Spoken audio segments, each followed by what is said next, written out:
Welcome to this video. I hope you enjoy it. On a scorching August day in 216 BC, the Battle of Cannae.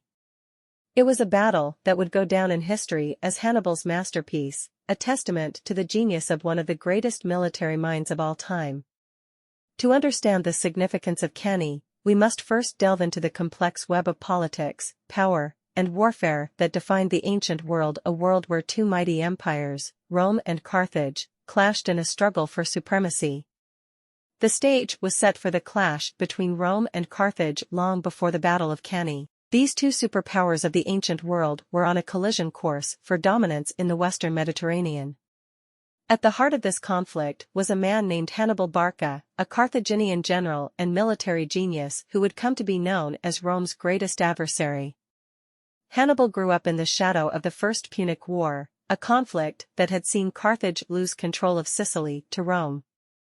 Seeking to rebuild Carthage's power, Hannibal's father, Hamilcar Barca, had taken the family to Spain, where he established Carthaginian influence. Hamilcar instilled in young Hannibal a burning desire for revenge against Rome, and it was a desire that would shape the course of history. As Hannibal came of age, he took command of Carthaginian forces in Spain and embarked on a campaign of conquest, bringing much of the Iberian Peninsula under his control. But Hannibal had even grander ambitions. He envisioned a daring and audacious plan to take the fight to Rome itself. To achieve this, Hannibal devised a plan that would take him and his army on an epic journey through some of the most challenging terrain in the ancient world. In the spring of 218 BC, Hannibal embarked on a journey that would become legendary, the march of his army, including war elephants, across the treacherous Alps.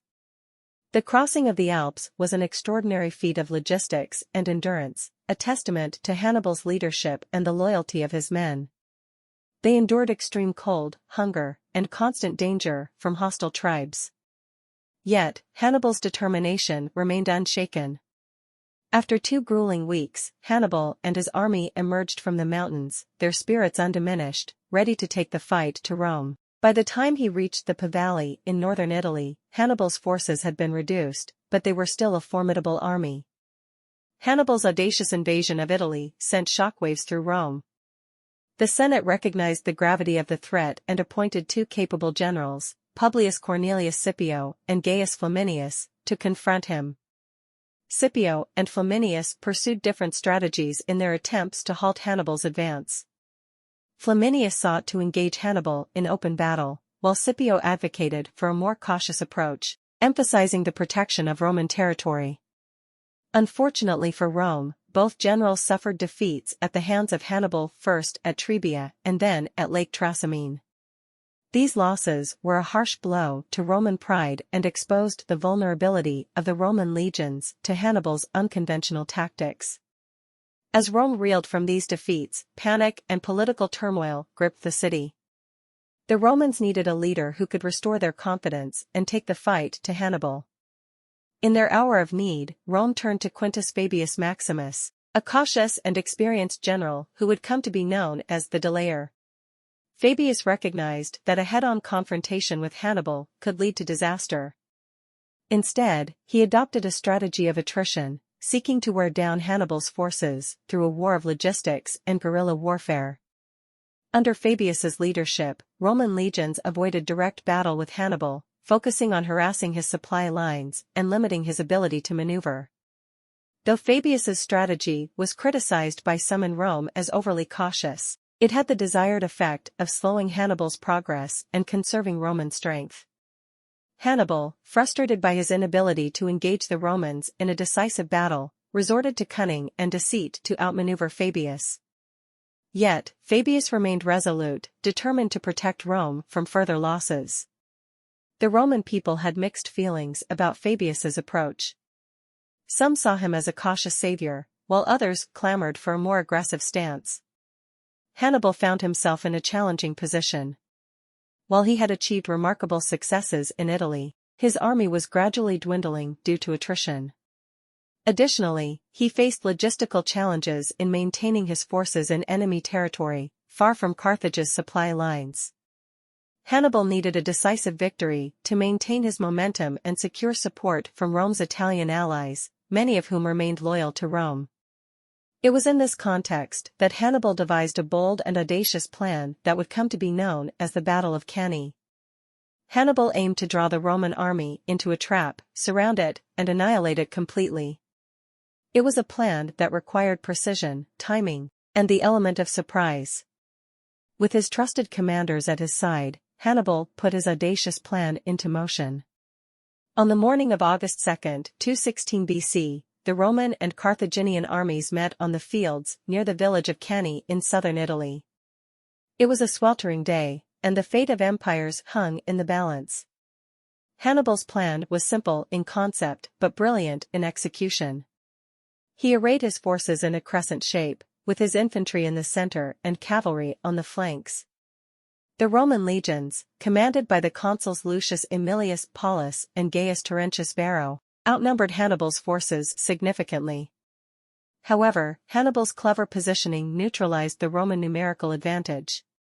As the battle commenced, the Roman legions charged forward, believing they could break through the Carthaginian center.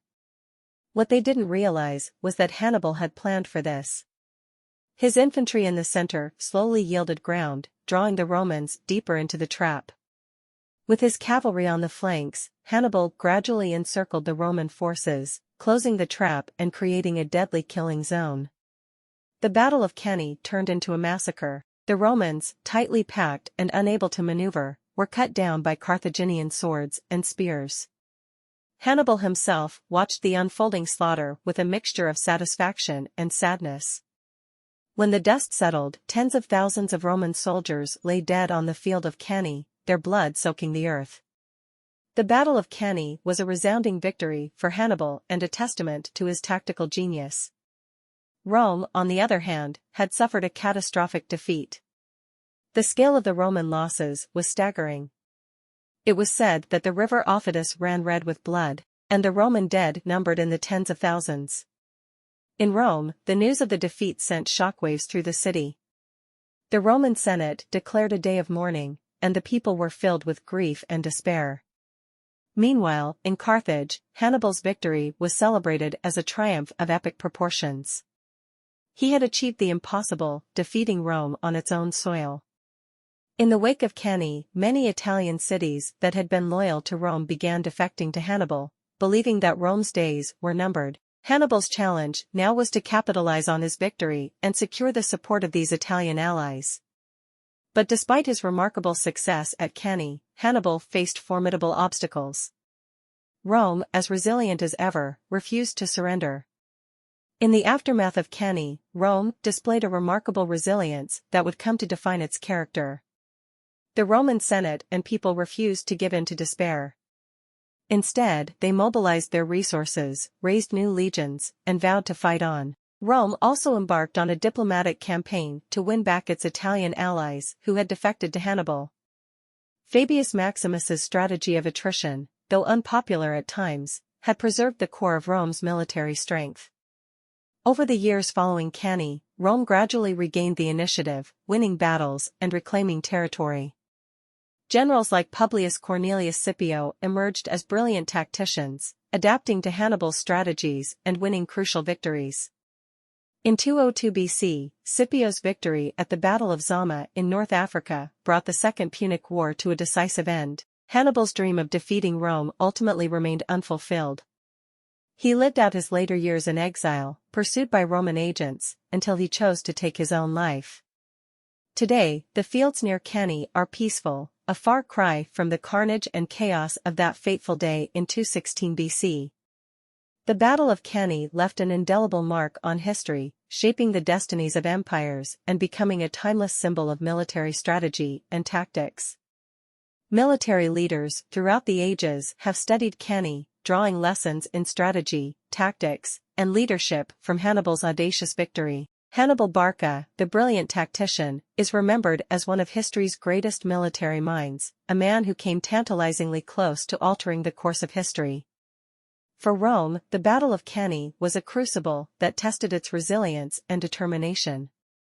It emerged from the ashes of defeat stronger and more determined than ever. The city of Rome, which witnessed the rise and fall of empires, stands as a testament to the enduring spirit of a civilization that weathered the storm of Hannibal's onslaught. The Battle of Cannae may have been Hannibal's masterpiece, but it was Rome's resilience and determination that ultimately shaped the course of history.